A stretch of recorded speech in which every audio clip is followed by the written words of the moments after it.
alasan, saya nggak ada mursyid Tuhan, hari itu Tuhan. Nggak ada, saya tidak mau tahu. Ya, bukankah aku sudah memberikan peringatan, bukankah aku sudah menurunkan peringatan terhadapmu? Peringatan itu macam-macam. Ya, terbukanya pintu hidayah itu macam-macam bentuknya, sahabat beriman. Makanya sahabat beriman bukan hanya dalam Al-Quran, ya, tapi dalam bentuk bagaimana kealiman seseorang. Kadang-kadang, dia lihat baik orang itu gini-gini, tiba-tiba dia sadar, ya, gitu. Ataupun dalam satu musibah, ya, terjadi di sekitarnya, mungkin ada tsunami, tiba-tiba langsung tadinya dia, ya, ini berbuat maksiat, tiba-tiba diturunkan gempa, dia langsung sadar. Dia sholat terus. Itu, ya, itu satu namanya satu peringatan. Kadang-kadang kita diturunkan dalam mimpi. Kadang-kadang kita ditemukan dengan fiti-fiti, ya, fiti-fiti tentang bagaimana ketuhanan, tentang bagaimana. Itu satu peringatan. Atau kita diberhentikan untuk mendengar di satu room. Itu satu peringatan. Ya, makanya luar biasa keakuan manusia itu menggulingkan keimanan seseorang untuk menjauhi kebenaran. Gitu. Itu satu peringatan. Ya. Lihat kita lagi duduk-duduk, ya, gini santai, tiba-tiba ada orang lewat, ya, orang sholat lewat tuh. Itu satu peringatan. Dia sholat, ya, sedangkan aku duduk-duduk, sholat, gitu. Itu satu peringatan. Ya, makanya tidak ada alasan bagi manusia. Ya.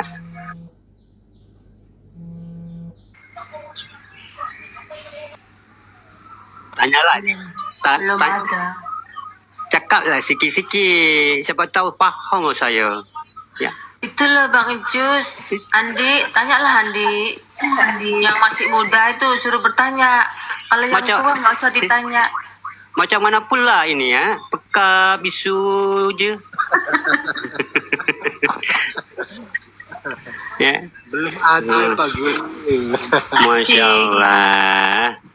Iya, di sini kita kan artinya sudah jauh, ya. Tinggal kita bagaimana untuk Waalaikumsalam warahmatullahi wabarakatuh.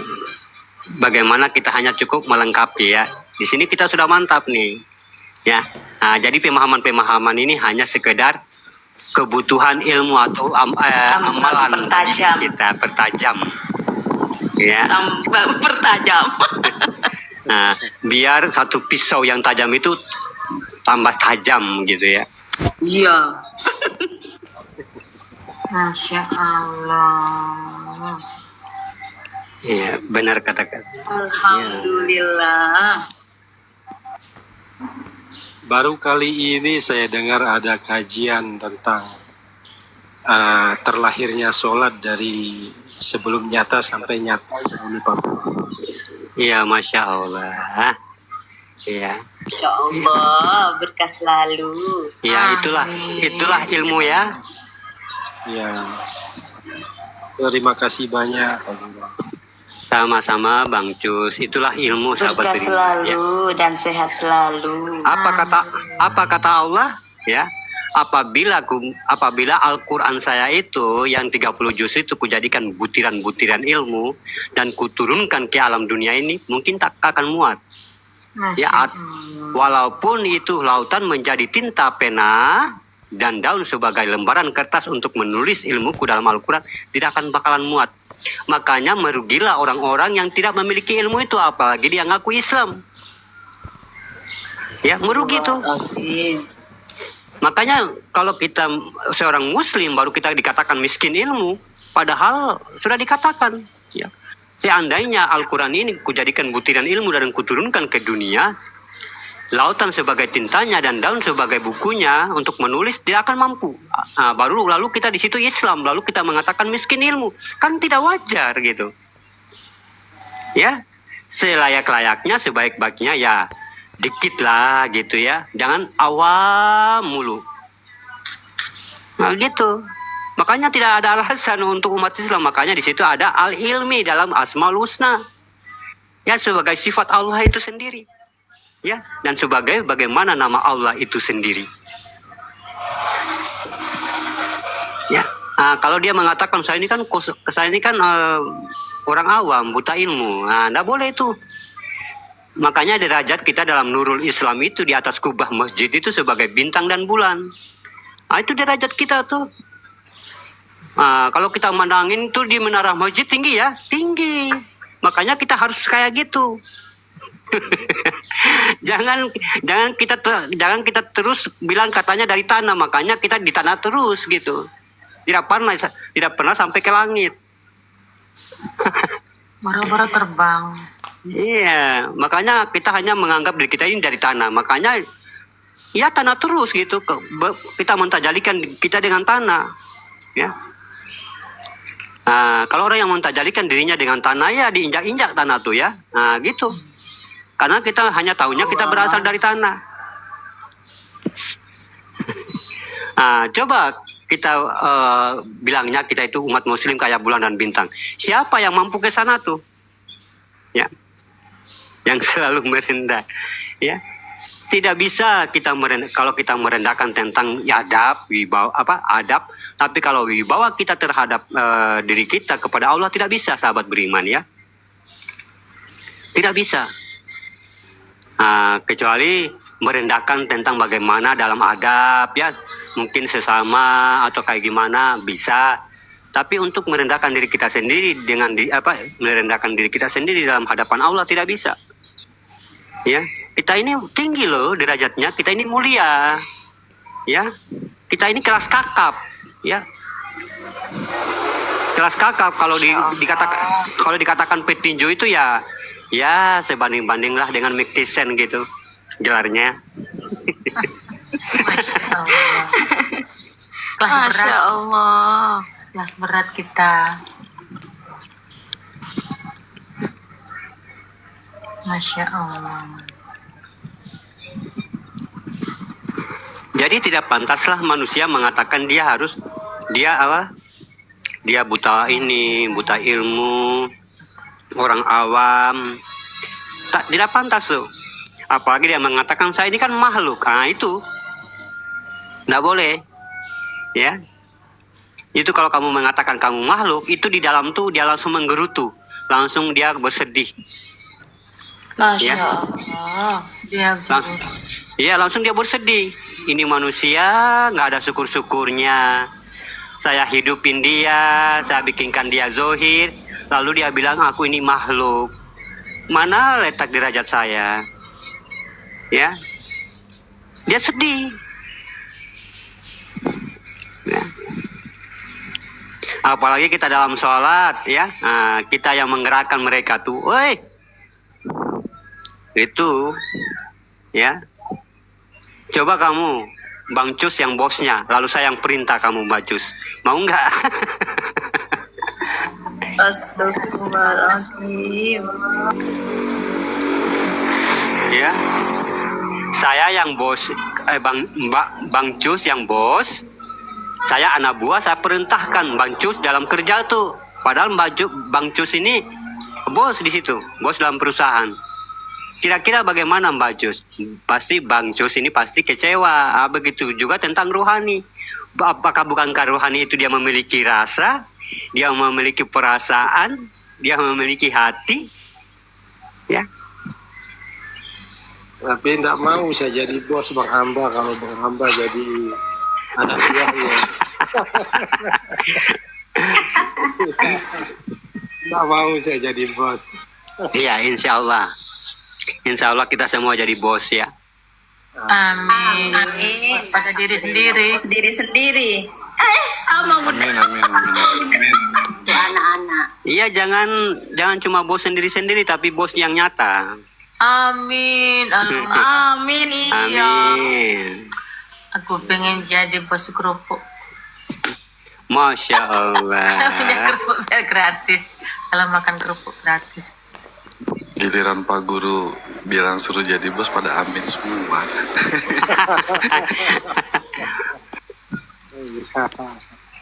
Kemarin katanya istrinya Pak Anjus mau nanya apa Pak Anjus? Lah, kurang tahu saya pada itu. Orangnya tak ada sekarang. Yang di grup ya? Tanya di sini orangnya. Oh, dia ketinggalan HP-nya ini, dia lupa bahwa tadi pas mau pergi ke sekolah. Amin, Barihani. Iya.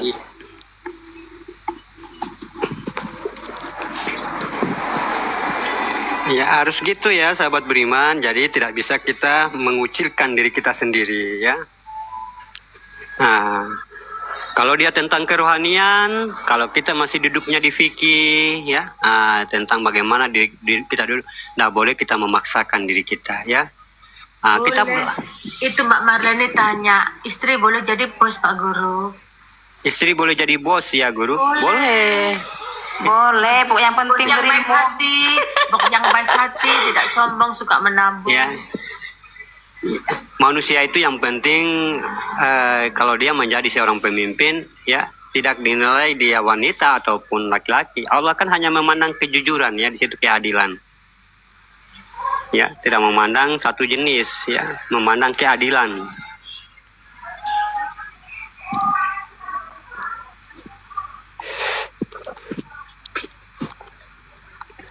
Ya mungkin ada yang mau bertanya, silakan sebelum kita lanjut.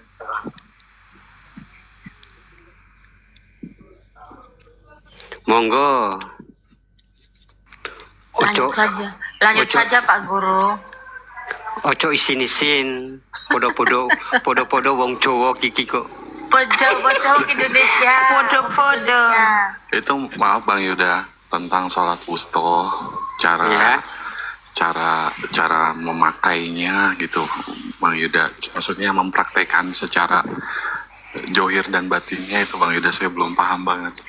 Karena masih ada peperangan dalam diri ini tentang masalah sholat itu Bang Yuda. Iya. Sholat husto itu yang dijaga, makanya sahabat beriman ya. Ya, ini sebenarnya kita harus bagaimana tentang kita belajar tentang hakikat sholat ya. Gitu. Kita akan sedikit berbicara tentang hakikat daripada sebuah syariat. Ya. Karena salah satu tujuan hakikat itu ada dua ya. Salah satu adalah menuju kusuk.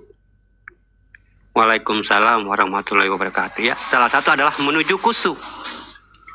Kalau kita tidak tahu ya apa yang menarik perhatian daripada 4 syarat kusuk ya. Pertama, syarat 4 kusuk pertama ada iman. Ya, iman. Ya, kusuk itu artinya iman. Ya, jadi iman itu aminun, aman. Ya, khusyuk itu artinya iman. Sudah ada yang harus diimani di situ. Ya, sudah ada yang harus diimani dikala kita melaksanakan sholat. Sama halnya saya katakan kemarin sama Umi Casanova, apa yang dikatakan Isra, ya. Ini kan kita mau berangkat sholat sahabat beriman ya, berarti sudah ada yang kita imani di situ, sudah ada Tuhan nih. Ya, itu perjalanan Tuhan katanya, itu perjalanan menuju Tuhan namanya Isra. Ya. Ini yang akan marifat nanti. Ini yang akan menyita marifat kita. Yang kedua Islam. Ya. Islam itu dalam arti kata din, ya. Din. Jadi kita harus tahu din ini apa. Ya. Di situ ada alif, dal dan nun. Ya, din. Alif, dal dan nun. Ya, bagaimana menggerakkan diri kepada Allah. Ya, alif adalah sir, nun adalah hayat, yang ketiga dal adalah perjalanan. Berarti perjalanan sir hayatnya Allah di situ. Yang ketiga adalah tauhid, ya. Tauhid itu bagaimana arah penujuannya kita di situ dalam sholat. Yang keempat adalah marifat. Ya, bagaimana cara berkalamnya nanti. Ya, nanti kita harus pahamkan ya, nanti mungkin sebentar malam insya Allah ya. Jadi sholat yang dikatakan sholatul husto ini yang harus kita jaga dalam berdiri Ya, ya. Yang kita harus jaga. Makanya berdirilah di situ hanya untuk hanya Allah semata, artinya hanya untuk Allah semata dengan khusyuk. Ya. Saat kita mengangkat kedua tangan takbir, ya, itu berarti kita sudah kita itu sudah berbentuk ilmu, ya, atau memang sudah maujudnya dia, karena kita sudah lebur ke dalam, ya. Keakuan tadi sahabat beriman sudah lebur ke dalam sukunia, sehingga kolbi ini atau batin hamdu ini naik ke atas, ya, zat hamdu ini naik ke atas, menguasai diri kita. Itulah yang berdiri itu, ya, ya. Batin hamdu ini yang berdiri. Ini yang harus kita jaga. Ya, berdirilah hanya Allah semata di situ. Berarti yang berdiri ini hanyalah Allah. Itu dikatakan harus yang dijaga, atau artinya yang harus dipelihara, itu yang dikatakan husto.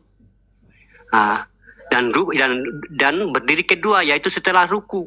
Ini juga harus dijaga. Ya. Kalau kamu sudah mampu menjaganya dua-dua ini, berarti rukun kamu di situ. Sudah rukun kamu di situ. Ya, kamu sujud itu udah rukun. Artinya tidak ada lagi yang mubazir dalam gerakan itu, karena semua sudah gerakan Allah. Ya. Jadi di situ susah kita mau berpikiran keluar, susah. Karena apa? Karena kita sudah fokus di tadi. Ya, kepada yang tadi. Ya, nanti sebentar malam insya Allah lebih lengkap lagi, nanti saya akan menerangkan, ya, sesuatu bagaimana ini lebih lengkap, ya, hakikat perjalanan sholat itu. Gitu ya, husto itu artinya kita harus mempertahankan saat kita berdiri itu. Ya, berdirilah kamu di situ hanya Allah semata, hanya untuk Allah dengan khusyuk. Khusyuk itu iman. Jadi harus kita menentukan sholat itu, ya. Harus ada yang kita imani di situ. Ya, jangan kita sholat tanpa Tuhan, gitu ya. Harus memang sudah ada Tuhannya, gitu. Ya, memang sudah ada Tuhannya. Inilah perjalanan kita saat kita dari rumah ke masjid, itu dikatakan Isra, perjalanan menuju Tuhan.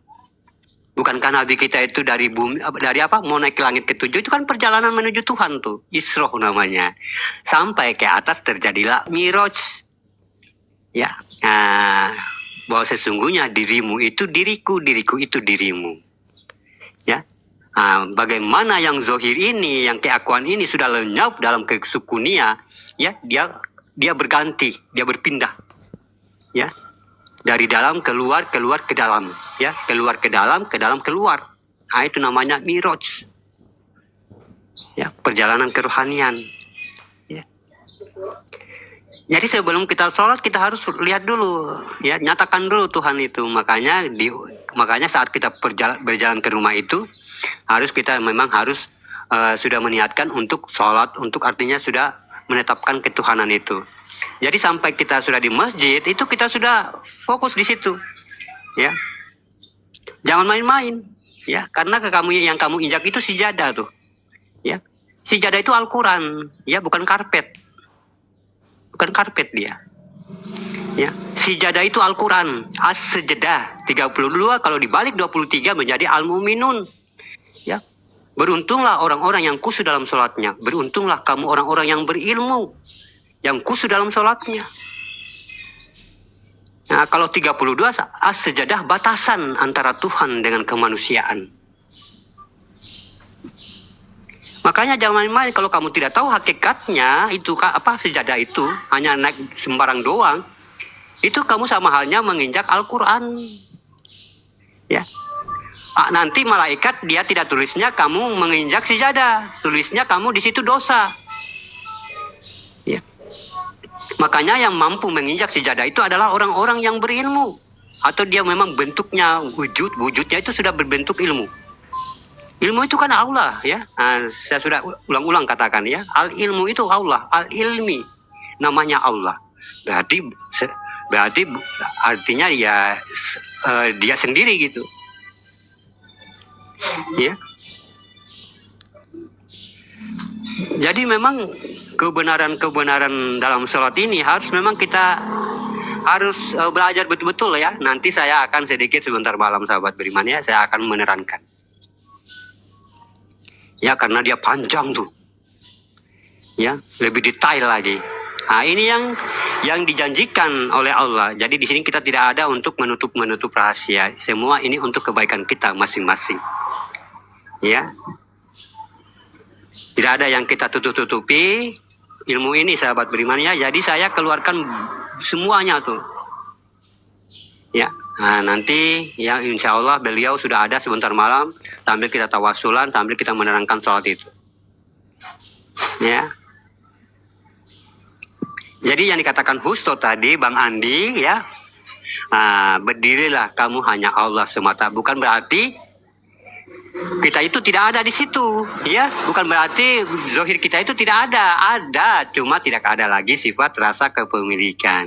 Itu dikatakan sholat Husto. Tapi kalau dalam amalia, dalam bentuk fikih, ya, ini juga banyak tentang perdebatan, ya. Tentang banyak juga tentang perdebatan atau paham-paham yang lain ya. Ada yang mengatakan sholat Husto itu sholat sunnah antara sholat zuhur dengan asar. Ya, ada juga yang sholat asar antara sholat maghrib, di tengah-tengah dia sholat sunnahnya. Ya, jadi kita tidak di situ. Ya, kita adalah hakikat. Ya, ya, karena yang dipertahankan yang di tengah-tengah itu apa? Ya, itu yang berdiri itu. Ya, gitu yang harus dijaga. Ada juga yang katakan para ulama lain itu adalah sholat duhur, ya, gitu. Memang semua berbentuk benar, ya, tapi dalam hakikatnya dalam sholat itu adalah hustonya adalah yang berdiri itu yang harus dipelihara, yang harus dijaga dalam sholat. Ya.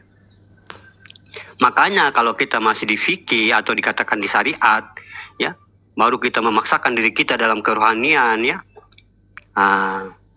atau dikatakan muraqabah. Kita nggak mampu muraqabah kalau fikih, nggak mampu kita, ya, nggak mampu kita memperjalankan kerohanian kita untuk berjumpa dengan Allah, nggak mampu. Itu dikatakan syirik sindik namanya. Tapi kalau kita ahli tasawuf, marifat, dia ini kan sudah ada ilmunya, tapi kita tidak tahu hakikatnya untuk menjalankan marifat itu dikatakan kafir sindik. Ya, udah tahu ilmunya, tapi kamu tidak mampu menjalankan. Itu namanya kafir sindik. Ya, itu yang lebih berbahaya lagi. Kafir dia. Ya. Tadi yang apa namanya? Hanya buat yang di atas, yang diam ilmunya hanya buat debat. Ya, masih baik syirik sindik ya, gitu. Jadi dengan tobat kita ini bagaimana kita senantiasa memperbaiki sholat kita itu dengan kebenaran. Ya, semua Al-Quran sudah membukanya sahabat beriman. Ya, Al-Quran semua sudah menjelaskannya. Kenapa juga kita harus keluar dari Al-Quran? Ya, gitu. Ya. Terangkan tentang laut mahfuz. Ya, kebenaran Al-Quran itu kan manusia. Itu yang dikatakan laut mahfuz. Ya. Laut mahfuznya Al-Quran itu manusia. Artinya kebenaran Al-Quran itu pada diri manusia. Ya, makanya kenapa sahabat beriman? Ya, kalau orang membaca Al-Quran, ya, selalu menyentuh dengan dirinya sendiri. Ataupun yang non-muslim tuh tiba-tiba masuk Islam. Itu laut mahfuznya, kebenarannya dia dalam dirinya tuh. Ya. Ya, laut mahfuznya adalah manusia. Artinya yang menyempurnakan 6.666 ini Al-Quran ini adalah manusia. Itu bentuk tersiratnya. Mana yang bawa yang tersirat? Makanya Nabi Muhammad, kemarin kan kita sudah menjelaskan, Nabi Muhammad ini kan meninggal dunia, wafat beliau. Itulah yang Muhammad yang membawa perlengkapan untuk yang melengkapi Al-Quran 6.666. Makanya Nabi ini mewariskan kepada kita, yaitu dirinya, dalam diri kita sebagai mim ha mim dal Muhammad. Itulah tersiratnya Al-Quran atau bacaan diri kita. Ya, itu yang mim ha mim dal tuh yang melengkapi 6.666 itulah laut mahfuznya. Ya. Itulah laut mahfuz, dikatakan laut mahfuz ya. Hidupnya Al-Quran itu dalam diri manusia, makanya dikatakan kitabullah ya. Hai jiwa-jiwa yang tenang katanya ya. Tapi kalau dalam bahasa maknanya, hai kitab-kitabku ya, kembalilah engkau kepadaku dan masuklah engkau ke dalam surga-surgaku ya, bersama orang-orang yang beriman. Ya, beriman itu amanu ya, atau dikatakan aminun, orang-orang yang aman. Kalau orang yang sudah aman berarti sudah aman, dia itu sudah selamat tuh. Ya, dia sudah selamat.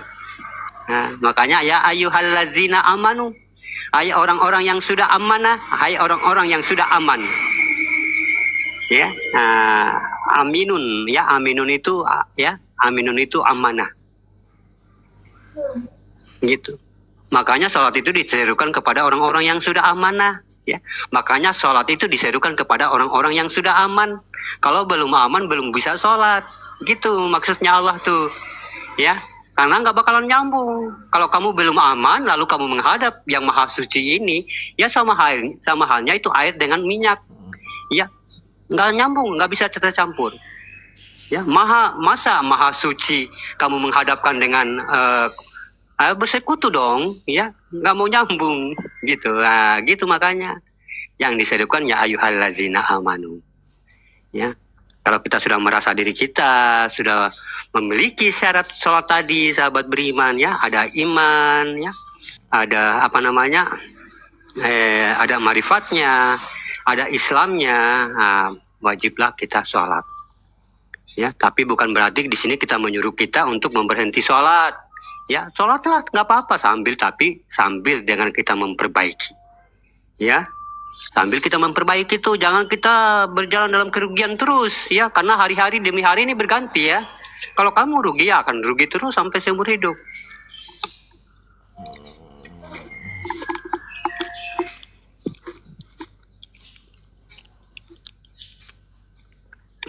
Jadi intisarinya husnul tadi artinya kita menjaga saat kita berdiri ya. Itu pun harus kita memerlukan hakikat.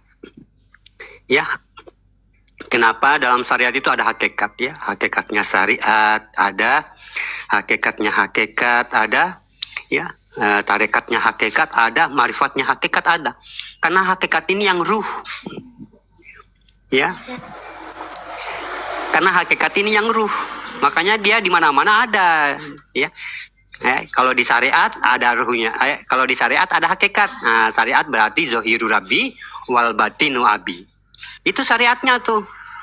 Ya, batang jasadmu itu adalah syariatnya. Berarti ada ruh di situ. Ya. Terus tarekatnya apa? Hakikatnya apa? Hakikatnya rasa. Dalam rasa itu ada ruh. Berarti ada hakikatnya hakikat. Karena dalam rasa itu ada hakikat. Ya. Karena dalam rasa itu ada ruh. Tarekatnya hakikat.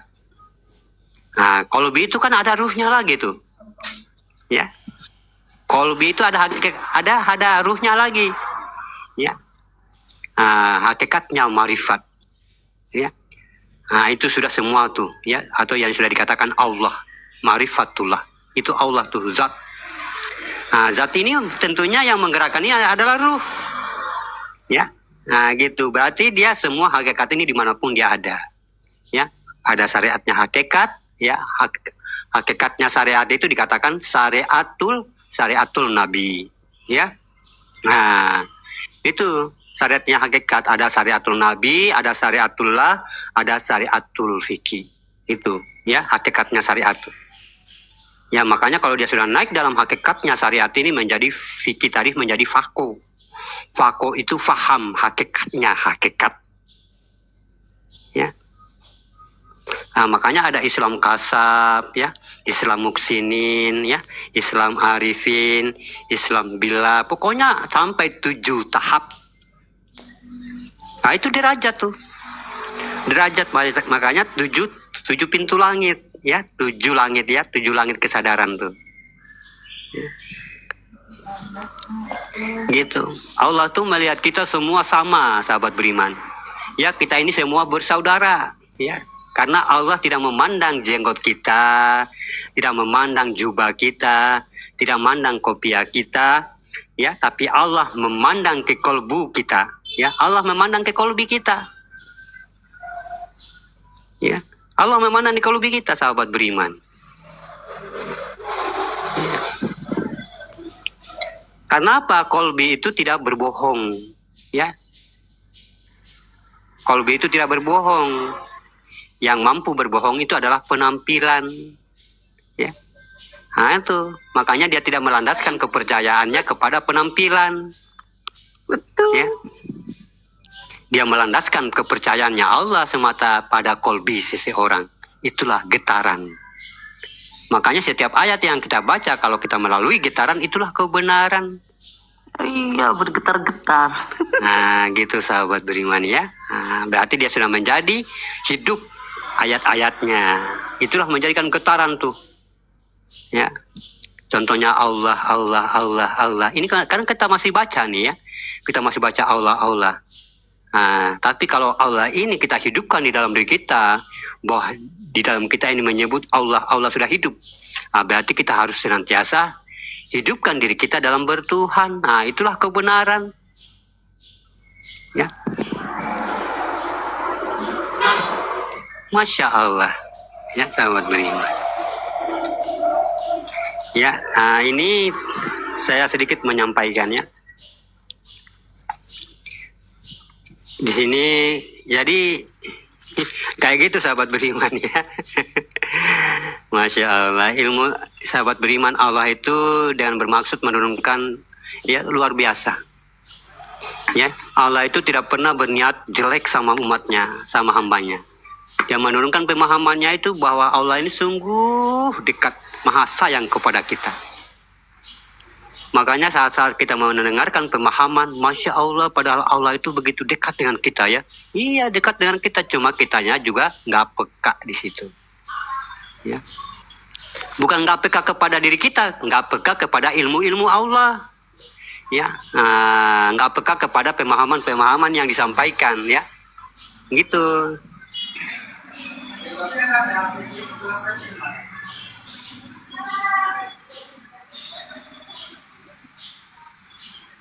Guru minum dulu.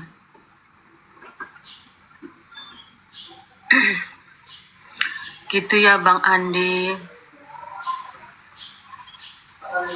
Jadi sebentar malam insya Allah Bang Andi ya kita terangkan semuanya. Iya, terima ketetapan. Bang Yuda, terima Iya, kasih. sama-sama.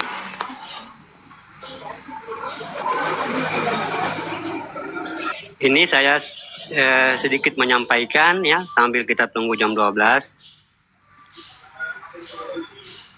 Terangkan mati dan hidupnya manusia dan perjalanan ruh dan apa? Kodok kodarnya.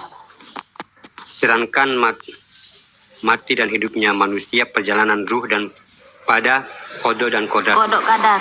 Iya, kada dan kodo ya, kada dan kodo. Iya, kan saya sudah katakan, ya.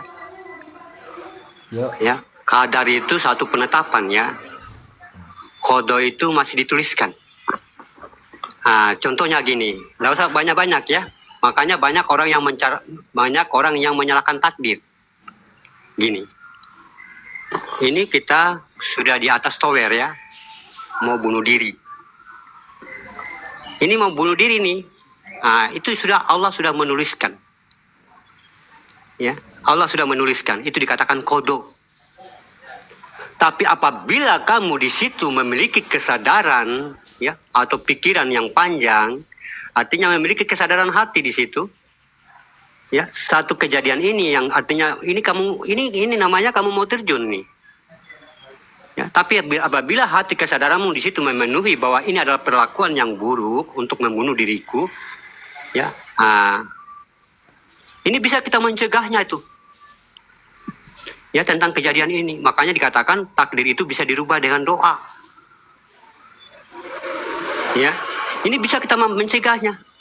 Iya ya, ini kan saya bunuh diri ini kan nggak boleh nih.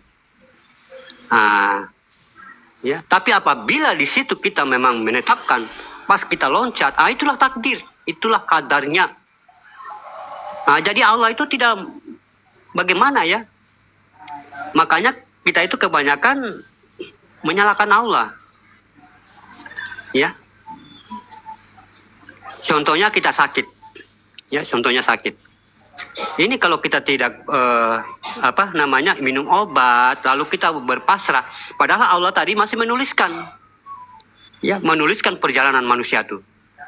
Tapi Allah juga tidak suka untuk orang-orang yang tidak mau berusaha. Biar apa? Biar apa yang dituliskan ini tidak mampu artinya tidak bisa menjadi, tidak akan menjadi kadar. Ya, kadar tadi. Nah, kamu di situ memang tidak mau, ya pasrah dalam sakitmu, akhirnya ya meninggal gitu, sahabat beriman. Nah, itu yang dikatakan artinya satu penetapan. Ya. Makanya ajal itu dua, ya, ada ajal masal, ada ajalullah. Ya, ajal masal kamu yang sendirikan menetapkan, ya. Nah, itu namanya ajal masal, kamu sendiri yang menetapkan tuh, kejam sekali tuh dosanya tuh. Ya. Nah, kalau ajalullah itu ajal yang ditetapkan oleh Allah, itulah qada dan qadar. Ya, qada dan qadar. Ya. Karena semua Allah ini kalau kamu di situ masih berprinsip Tuhan di sana, aku di sini, ya takdir itu ya di sana. Ya. Qadar itu qada itu di sana, semua di luar dari diri saya. Qada dan qadar itu semua di dalam dirimu. Bukankah kamu membawa kehendak-kehendak Allah di situ?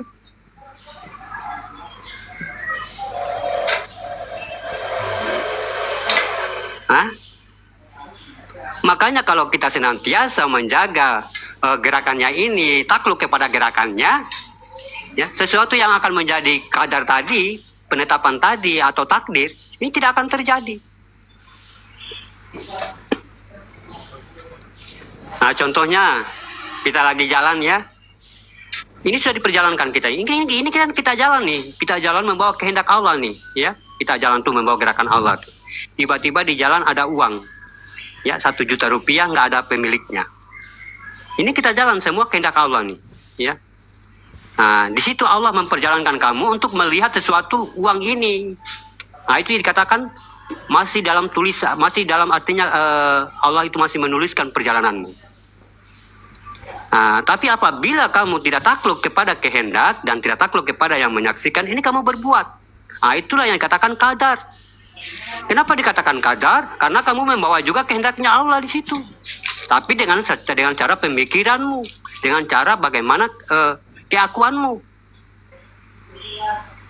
Makanya takdir itu, kadar itu bisa dihapus dengan doa, dengan bagaimana kita senantiasa berusaha, dengan istiqomah, ya, dengan dengan senantiasa ikhtiar. Ya, bukan berarti ini terjadi, begini terjadi, begitu terjadi. Ini semua takdir Allah. Tidak begitu. Itu semua kelalaian manusia. Ya, makanya tidak sedikit manusia mengkambing hitamkan Allah. Ya, menyalahkan Allah. Ya. Makanya saya katakan kalau semua manusia di seluruh dunia ini berkesadaran tunggal atau berkesadaran Tuhan, tidak mungkin ada pencuri itu. Tidak mungkin ada yang mukul orang. Ya, tiba-tiba mukul orang, tiba-tiba dipenjarain, disalahin takdir. Ya, disalahin takdir, padahal kamu di situ diturunkan pemikiran bagaimana untuk selalu berpikir dengan baik. Makanya dikatakan kadar itu, takdir itu bisa dirubah dengan doa.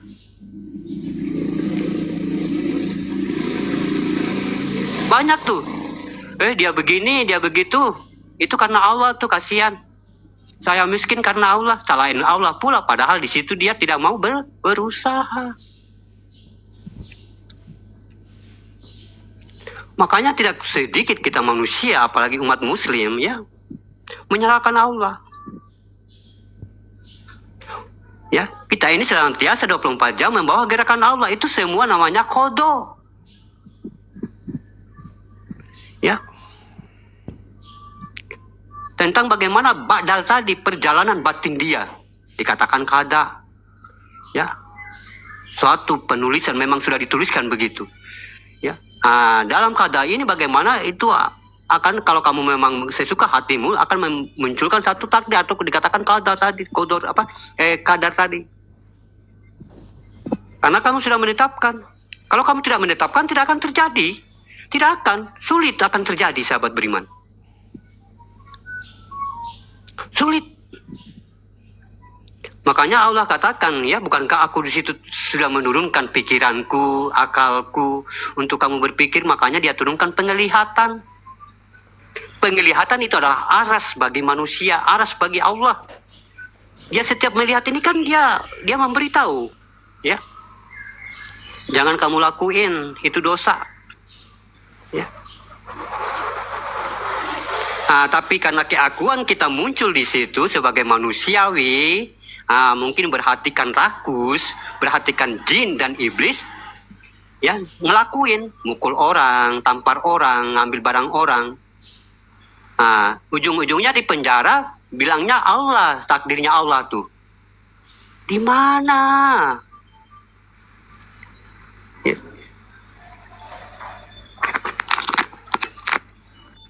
Kamu sudah lihat cabai ini kan pedas dimakan, ya. Kamu ambilin pula cabai itu baru kamu makan, nanti pedas, aduh, pedas ya, takdir. Betul. Dia selalu nyupit orang. Giliran dia dijupit sakit. Iya. Maunya untung terus, padahal buntung. Makanya dikatakan kadar dan kodo, ya. Kadar itu, ya, kalau kamu ikhtiar di situ, katanya Allah berusaha menjauhkan dia dengan doamu, ini tidak akan terjadi. Tuh. Makanya di dalam Al-Quran sudah mengatakan, apabila sesuatu yang datang dari tanganmu, baik ataupun buruk, itu akan dibalas. Iya, manusia itu sekarang bela dirinya walaupun, iya. Ada orang tadi, ngapain dia? Tadi gini, gantung diri gitu. Ya, Masya Allah, takdir Allah ya. Kasihan. Udah takdir Allah. Padahal itu adalah ajal masal. Ajal yang dibuat-buat. Yang paling dibenci oleh Allah. Makanya Allah itu sangat benci orang-orang yang tidak berusaha. Ya, mungkin dia sakit. Itu tidak pantas kita sebagai manusia harus menyerah. Karena ada Allah di situ. Ya, coba-coba dulu dekatkan diri kepada Allah, siapa tahu sembuh. Gitu aja.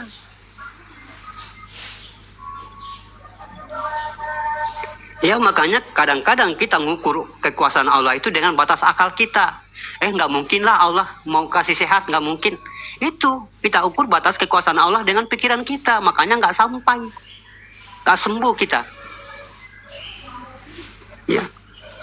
Padahal Allah menciptakan nyamuk, Allah menciptakan semut sebagai gambaran bagaimana kita menilai Allah itu sangat luar biasa. Ya, nggak usah semut, masih kelihatan mikroorganisme, ya, yang tidak mampu dilihat oleh kasat mata. Allah mampu juga, Allah sedangkan begitu Allah mampu membuatnya, apalagi sakit kita, masa tidak mampu menyembuhkannya?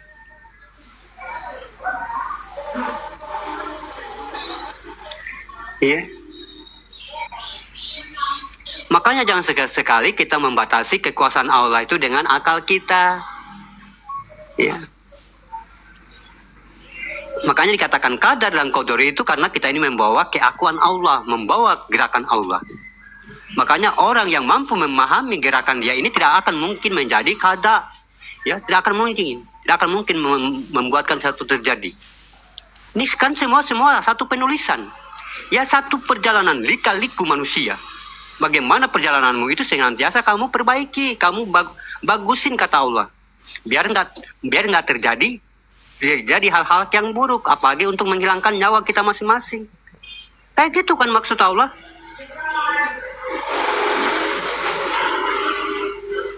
Bukan berarti gini tidak.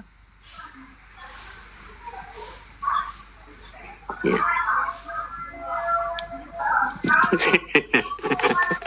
Ya, Masya Allah, inilah sahabat beriman kita manusia. Makanya Obatnya bodrek Yuni. Makanya ya pentingnya ilmu itu, pentingnya wawasan berilmu itu sahabat beriman ya. Pentingnya ilmu, pentingnya pemahaman dalam diri kita itu sesuatu yang kita tidak tahu menjadi tahu. Ya, alhamdulillah.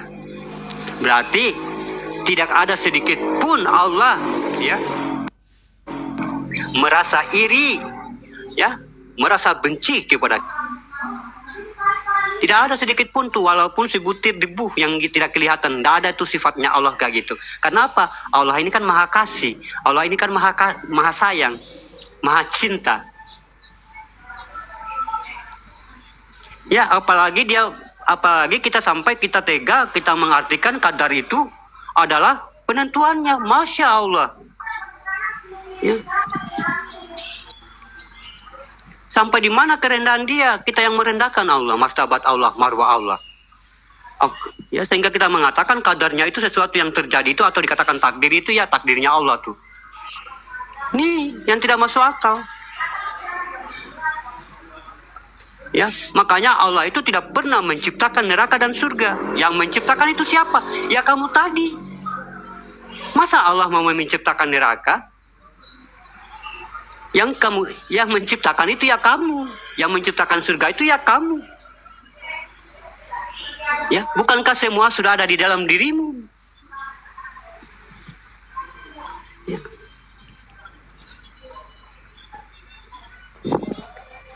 Ditanyain semua pengen masuk surga enggak? Pengen masuk surga enggak? Pengen masuk surga semua. Tapi enggak diciptain surganya. Ya, tapi malah diciptain, malah dibanyakin sifat nerakanya.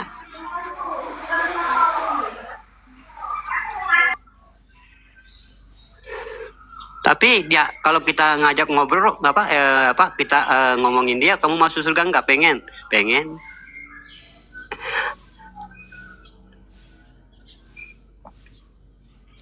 Berarti semua terserah kita. Iya, terserah kita dalam kesadaran. Ya, terserah dalam bentuk ketuhanan, terserah dalam bentuk kesadaran tunggal. Bukankah Allah itu fleksibel, ya, netral, sadar, sesadar-sadarnya. Ya,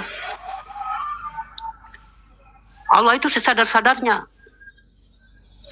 Nah, kalau kamu terserahnya kamu itu menuju dalam kesadaran, itulah yang dituntut.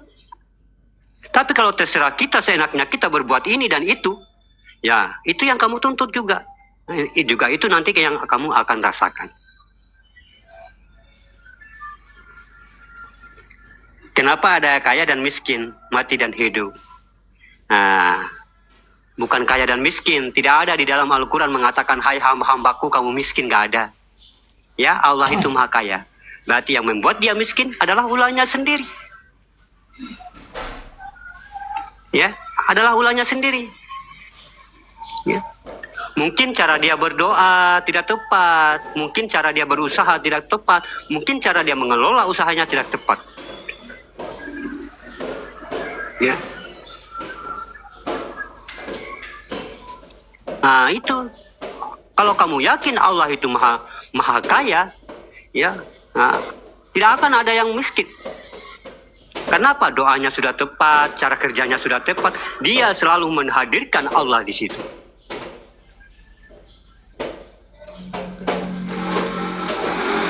Ya, boro-boro rugi 1 rupiah, ya, 100 rupiah, mungkin 25 rupiah sudah rasa rugi mereka.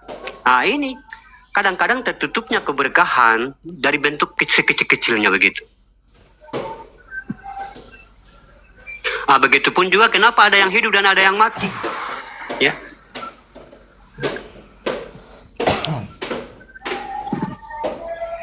Kenapa ada yang hidup dan mati? Allah itu bagaimana ya sahabat beriman? Ini kan kita semua ini kan pakai jasad ya. Pakai jasad. Menuju dalam masa ketuaan. Ya. Nah, semua sudah diatur oleh Allah. ya, sesuai dengan kapasitas bumi, ya, sesuai dengan isi bumi. Ya. Karena apa, sahabat beriman? Ya, kalau kita menceritakan tentang global, tentang alam semesta ini, ya, kalau terlalu banyak juga manusia, ya, tidak sesuai dengan apa tidak apa namanya, tidak sesuai dengan kapasitas atau dikatakan perputaran apa namanya, gravitasi. Ya, saya macam kayak bingung di sana ya. Nah, ini juga tidak, ini akan menjadikan sumber bagaimana tentang terjadinya kerusakan apa tadi? Kerusakan alam. Ya. Jadi sih, nggak usah lah. Semua sudah diatur oleh Allah. Kenapa ada yang hidup, kenapa ada yang mati? Ya. Semua sudah diatur oleh Allah dalam kebaikan kehidupan manusia di dunia ini. Ya, makanya kenapa ada corona? Ya, ada corona, ya. Itu ya, pengurangan kapasitas manusia di atas bumi. Ya. Nah, kenapa? Memang dia berdampak luar biasa ya. Kalau memang artinya tidak sesuai dengan global bumi manusia ini, ya, tentang bagaimana kapasitas manusia di atas bumi ini. Jadi Allah itu mengatur semua, sudah ada aturannya. Seandainya kita sahabat beriman, semua kita hidup tidak ada yang mati, kira-kira mau bagaimana? Ya, nyaman nggak? Ya, dari zaman Muhammad, nggak usah dari zaman Adam, dari zaman Muhammad, Nabi Muhammad. Kira-kira kayak gimana ya?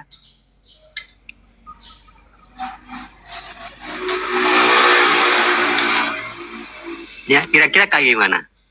Kalau nggak ada yang meninggal. Ya, makanya Allah itu maha luar biasa. Dia sudah mengatur tentang kehidupan manusia di dalam dunia ini. Ya, nggak usah lagi kita bawa-bawa ke sana. Allah sudah atur semuanya. Ya, kalau dari zaman Muhammad tidak ada yang meninggal sampai saat ini, mungkin kita itu nggak tahu ya. Mungkin ada rumahnya di dalam laut. Ya, mungkin lebih parah lagi, mungkin ada rumahnya di lubang tanah tuh. Ya. Gini aja udah susah cari kerja, apalagi dari zaman Nabi Muhammad masih hidup semua. Mau makan apa kita?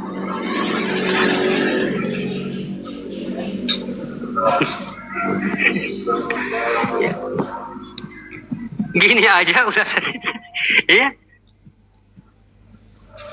Tak berpikir. Makanya Allah itu sudah menjadikan bagaimana perputaran kehidupan manusia itu semua sudah dalam bentuk perjalanan dirinya sendiri. Ya, sudah diatur, nggak usah kita pusing di situ. Ya, nah, makanya Nabi Muhammad mengatakan, ya, jangan ada yang pernah memikirkan tentang zatku, katanya. Ya, nah, zat itu kan semua kehidupan manusia ya. Ya, karena tidak akan bakal sampai, ya, tidak akan bakal sampai otakmu di sana, ya, pikiranmu di sana.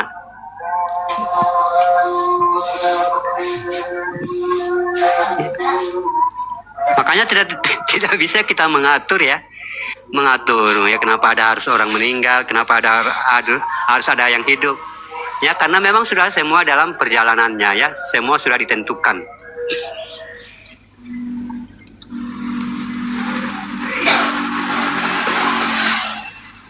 Begini aja, boro-boro mau jadi PNS, ya, 1000 orang daftar, ya 20 orang yang diterima, apalagi dari zaman Nabi Adam, Nabi Muhammad masih hidup, ya, udah susah.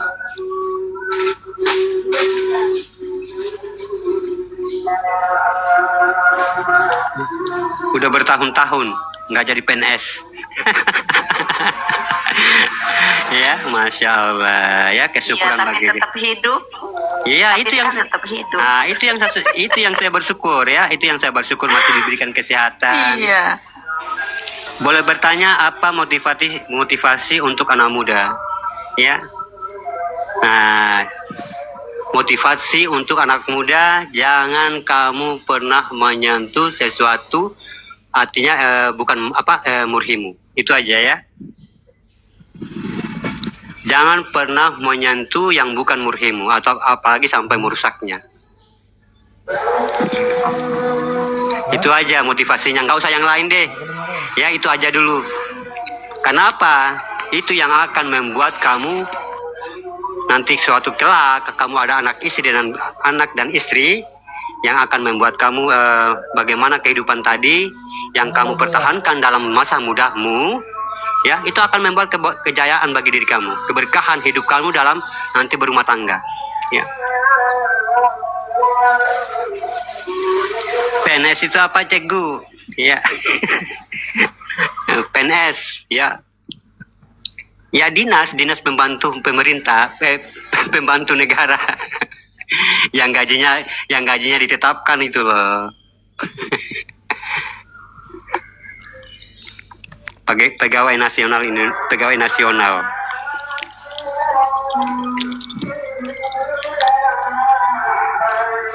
Iya, berlaku untuk yang sudah menikah dan tua juga. Iya. Iya, jangan sekali-kali menyentuh atau apalagi merusak. Ya, hukumnya luar biasa loh sahabat beriman, ya. Hukumnya Allah tidak memperlihatkan di akhirat hukumnya. Allah memperlihatkan di dunia. Ya.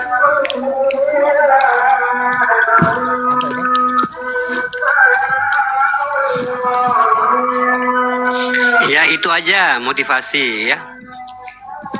Jangan tua-tua keladi. Ya.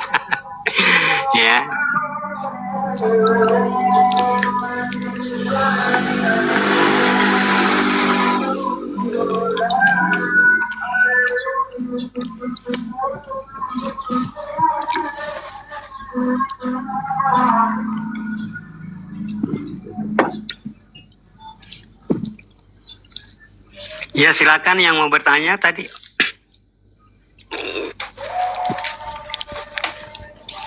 Mungkin Kak Nevi mau rungkat ya.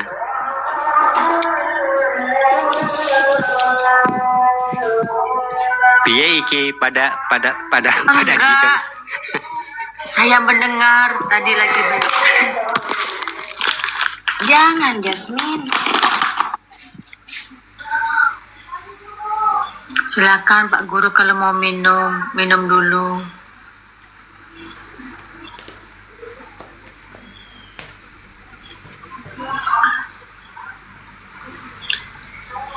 Itu pengalaman Andi. Nanti insya Allah jalankan saja. Iya. Kadang-kadang kan kita manusia, kalau kita mengatakan miskin, kebanyakan kita manusia kan lari ya pikiran kita kepada harta. Ya. Lari pikiran kita kepada harta. Ya, kalau dalam bentuk hakikat yang dikatakan miskin itu adalah orang-orang yang belum memiliki kapasitas atau pemahaman di dalam dirinya tentang Tuhan. Itu orang yang miskin. Makanya kenapa dalam Islam itu tidak ada yang dikatakan miskin atau kaya. Ya, nah, tentunya di situ dalam Islam hanya diangkat orang-orang yang kaya itu adalah orang-orang yang kaya hatinya. Hatinya itu apa? Karena dia sudah bagaimana bermuatan dalam dirinya itu bermuatan tentang pemahaman ilmu ketuhanan tadi. Itulah orang-orang yang kaya sebenarnya. Ya. Gitu sahabat beriman. Ya, makanya miskin ataupun kaya, tapi kalau kita sudah dalam berpegang dalam ketuhanan itu, ya, memiliki akhlak dalam ketuhanan itu, sebenarnya kita tidak, ya, selagi kita masih makan, itu tidak miskin kita. Ya, tidak miskin kita.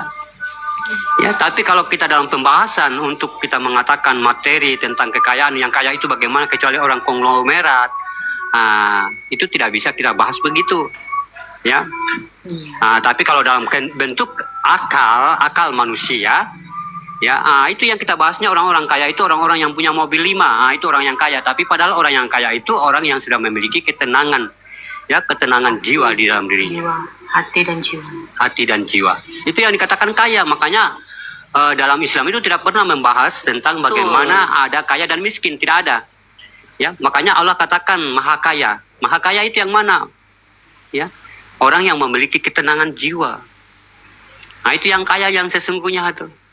Ya, karena belum tentu orang yang memiliki mobil sekian banyak merasakan ketenangan. Ya. Makanya sahabat beriman kadang-kadang rupa ini menipu. Ya, padahal sakit tapi dia tersenyum. Nah, gitu, ya. Nyinggung. Itu sakitnya tak berdarah. Iya. Saya sudah kaya karena bersama Allah. Iya. Iya. Amin. Sakitnya tak berdarah dirasa. Ya. Makanya dalam Al-Quran itu, dalam pemahaman Islam itu tidak ada membahas tentang kaya dan miskin, tidak ada. Semua sama. Malah yang dimaksud adalah orang yang kaya adalah orang yang memiliki ketenangan jiwa kepada Allah. Ya, nah gitu.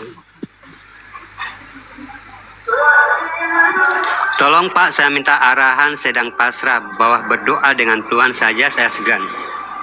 Ya, jangan kita, artinya jangan merasa segan ya. Kalau kita mau ingin memperbaiki diri kita di situ, ya perjalankan diri kita, ya.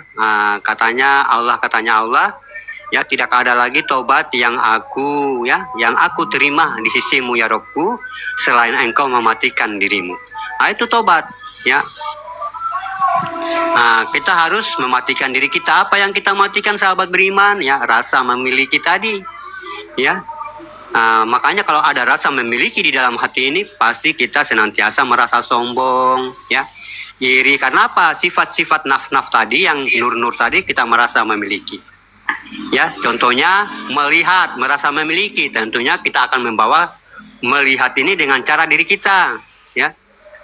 Melihat wajahnya orang, itu udah pasti mah wajahnya begitu aja, pasti sifatnya kayak gitu tuh. Ini ya kita merasa kita yang melihat.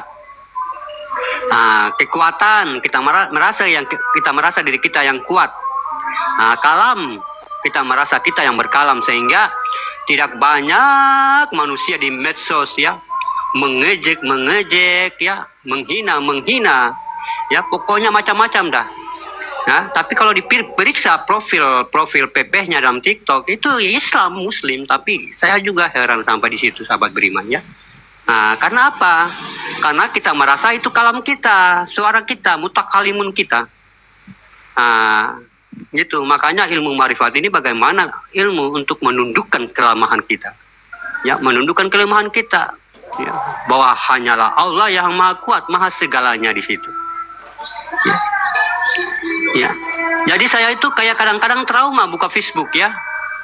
Aduh, muncul ini satu orang sosok pokoknya kebencian, pokoknya kayak seakan-akan kadang-kadang saya langsung blokir, langsung saya Iya, diblokir.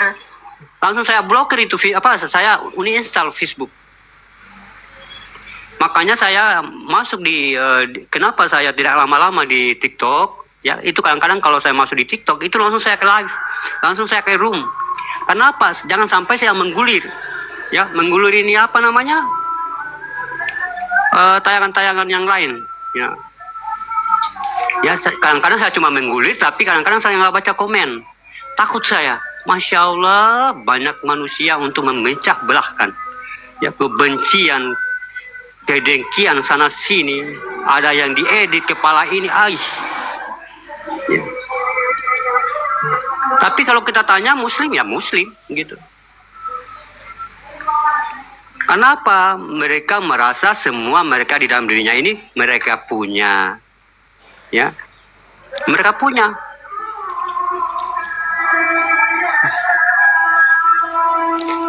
Coba kalau kita merasa sadar di situ bahwa semua ini yang ada di dalam bentuk, ya, dikatakan an-nasir. Ya, sesungguhnya aku ini rahasia, penglihatan, pendengaran, bicara, ya, hidung, ya, adalah milik Allah. Tentu kita akan selalu waspada, ya, peka di situ kita. Ngeri juga sahabat beriman, makanya dia itu komen-komen begitu dia akan merusak jiwa kita. Kita kayak macam kalau kita tidak disayat sembil. Iya, makanya kuatkan iman, ya, kuatkan iman sahabat beriman. Ya, kalau orang yang tidak kuat imannya ini akan, diprogandakan begini, dihasut gini, aduh. Ya, jadi sebenarnya Dajjal ini ya sekarang ini Dajjal. Ya sudah mulai berkeliaran, ya. Dajjal itu apa? Dajjal itu yang memandang manusia secara sebelah mata, memandang kebenaran secara sebelah mata. Ya, itu namanya Dajjal. Ya. Jadi siapa yang memerangi? Yang memerangi adalah sifat Isa alaihissalam di dalam diri kita. Yang mana? Yang ruh itu. Ya, yang ruh itu, yang sifat Isa alaihissalam itu. Yang ruh yang selalu membawa dalam ajakan kebaikan. Ya. Atau dikatakan rasa juga ya. Kalau kita dalam bahasa makom ya, makom Nabi.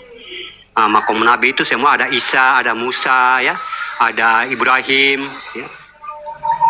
Kalau dia dalam kesadaran, hati kesadaran itu Isa alaihissalam. Ya. Bagaimana dia memerangi yang tidak baik ini di dalam diri kita, ya? Itu yang dikatakan yang berdiri inilah, yang mampu inilah yang dikatakan Mahdi ya. Inilah yang mampu memerangi ini yang dikatakan Mahdi. Ya. Mahdi itu orang-orang yang diberikan hidayah. Ya. Kalau anakmu sudah Mahdi, istrimu sudah Mahdi, tentunya kamu sudah adalah Imam Mahdinya. Gitu. Ya.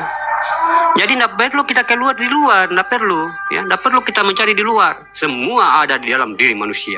Hakikat kebenaran itu, ya, kebenaran manusia semua hadir di dalam diri manusia. Ya. Kalau kita mencari keluar tuh, aduh, sampai dunia sekarang Dajjal tuh kita nggak nemu, ya, atau Imam Mahdi itu nggak akan pernah ketemu kita. Ya. Mahdi itu yang sudah terbukanya pintu kolbinya, ya, sudah terbukanya pintu hidayah, memerangi Dajjal tadi di dalam dirinya. Siapa yang memerangi? Sifat Isa alaihissalamnya, ya, sifat kerohanian yang baik tadi, memerangi sifat Dajjalnya tadi, ya. Nah, itu makanya perannya Dajjal ini selalu ada Isa alaihissalam, Nabi Isa alaihissalam perannya pasti di situ ada Imam Mahdinya. Inilah 3 aktor yang selalu bersamaan. Itu dia satu kodrat dalam 2 rasa itu. Ya, dalam 2 jiwa itu. Jiwa yang satu menggulingkan yang menggulingkan manusia dalam kekafiran, satu jiwa lagi untuk menggulingkan manusia dalam kesadaran. Ya, yang mengendalikan siapa? Yang mengendalikan adalah Mahdinya. Itu Imam Mahdinya tuh. Ya, makanya dikatakan dalam Al-Quran sesungguhnya manusia itu memiliki 2 jiwa. Ataupun Nabi Muhammad mengatakan sedemikian. Ya. Makanya kenapa harus jiwa-jiwa ini kita tenangkan, ya, kita tertibkan, ya, kita ajarkan jiwa-jiwa ini menuju dalam kesadaran itu. Makanya yang dipanggil adalah jiwa yang tenang itu. Jiwa yang tenang inilah yang harus kita capai.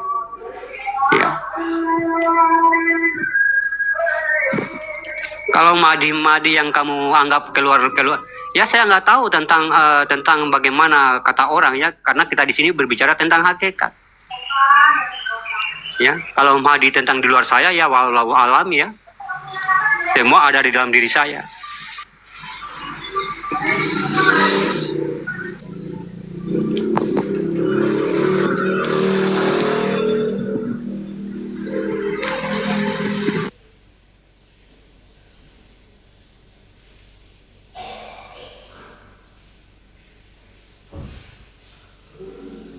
Bunda, Apa? Apa? Bunda, Apa?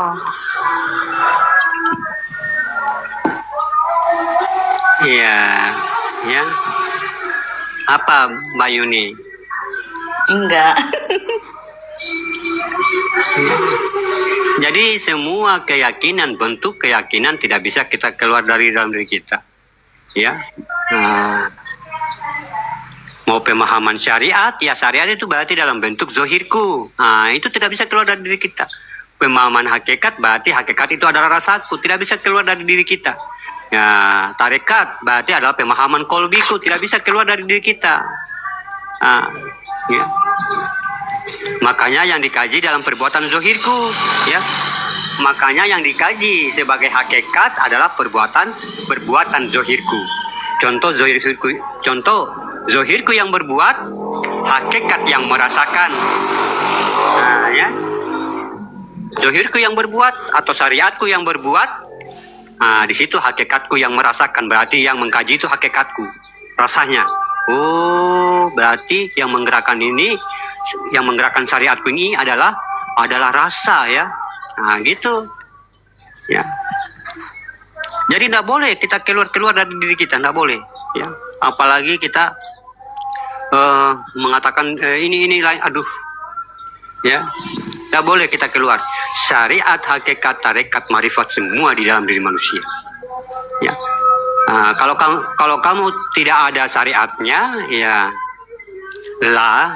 Tapi kalau kita maju dalam posisi ilmu, ya, itu sudah ilallah.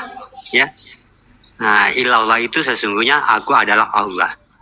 Ya, karena apa? Zohirnya udah nggak kelihatan, udah nggak ngaku dia. Ya, dia sudah menjadi wal zohiru. Makanya dikatakan ilallah. Ya, kalau la ilaha illallah dia masih kelihatan. Ya, masih dia menyatakan, tidak ada zohirmu itu selain diriku katanya. Ya, tidak ada penampakan, tidak ada maujud, tidak ada wujud selain diriku. Itu masih penetapan, masih pengakuan. Ya, la ilaha illallah, karena dia masih menyebut syariatnya, la, zohir dan batin. Ya, sesungguhnya zohir dan batin ini tiada lain hanyalah saya. Ya, tapi kalau sudah menjadi penetapan, kedudukan sudah menjadi ilallah. Ya. Akulah Allah, ya. Akulah Tuhan yang bernama Allah.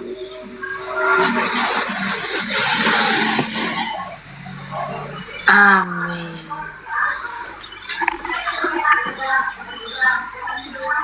Masya Allah. Ya, illallah, ya. Ilah Allah. Ya, Tuhan yang bernama Allah.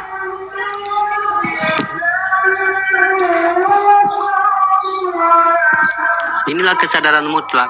Ya, apa susahnya sih sahabat beriman? Kita menetapkan sedemikian, tidak ada susahnya sebenarnya, ya. Kalau ada kemauan, kalau ada kehendak, ya. Istiqomah. Ya, ada istiqomah, ya. Nggak ada yang susah. Nungging. Ya. Andi itu belum ora mudeng Andi itu, pura-pura mudeng Andi itu. Nanti ngalami Bang Andi, hari tenang saja. Tanda-tanda yang kita sudah mulai menemukan titik kesadaran, di situ kita sudah merasa ganda. Ya. Nanti kita akan merasakan di situ. Amin. Merasakan Antara ganda. iya dan tidak. Merasakan ganda itu bukan berarti kamu di sana, aku di sini, enggak. Kita senantiasa ngobrol sama batin kita. Itu namanya ngobrol sama kita ngobrol dengan Rob kita, ya, Rob. Dengan guru sejati Ya, kita. dengan ya itu. Antara sami'na wa ta'na. Iya. Nyapo kowe. Guyu-guyu wae. Guyu to iki. Maka dikatakan kan suara hati tak pernah bohong ya Pak Guru. Iya, nanti sebentar mungkin saya akan sedikit menyampaikan tentang menyempurnakan 4 kodrat batin, ya. Habis duhur Pak Guru. Iya, insya Allah. Ini dengan zikir-zikirnya nih. Allah. Ya, saya akan memberitahukan dengan zikirnya, dengan penglihatan, dengan caranya, ya. Alhamdulillah. Insya Allah kita di sini juga mampu mendawamkan, Amin. ya. Amin ya Allah. Masya Allah. Jadi saya mau mandi dulu, ya. Iya Pak Guru. Mau mandi dulu, mau laporan sebentar. Ya, cakap-cakap dulu lah kita, ya, sahabat Ya Pak beriman. Guru, siap gerak. Assalamualaikum warahmatullahi wabarakatuh. Waalaikumsalam. Waalaikumsalam warahmatullahi wabarakatuh. Siap. Sehat selalu. Begitu ya Bang Andi Wijaya. Jaya. Udah bagus namanya. Udah bagus. Bunda. Apaan Bunda? Apa aku nggak denger? Apaan Bunda? Begitu apaan? Tadi sholat usta. Gak mudeng. Ya, mudeng sholat usta. Oh iya Bunda. Amin. Amin. Jadi Amin. Insya Allah, itu Bunda. tuh suatu pengalaman. Jadi kalau itu teori itu belum sampai udah sampai kamu kantongin, tapi kamu nggak bisa bayangkan Yakin Allah itu maha pemurah. Nanti Allah perjalankan baru ngeh itu. Kalau kamu belum menjalankan gak bakalan ngeh. Jadi Allah sendiri nanti itu. Kan aku nulis di tanggal 18. Dirasakan itu Kan nanti nikmat-nikmat kan ada di asik. VT-ku itu. Tanggal 18 yang nun itu coba kamu lihat. Mendirikan yang mana tuh Bunda? yang Oh. nun yang itu tanggal 18. Oh iya. Itu yang itu.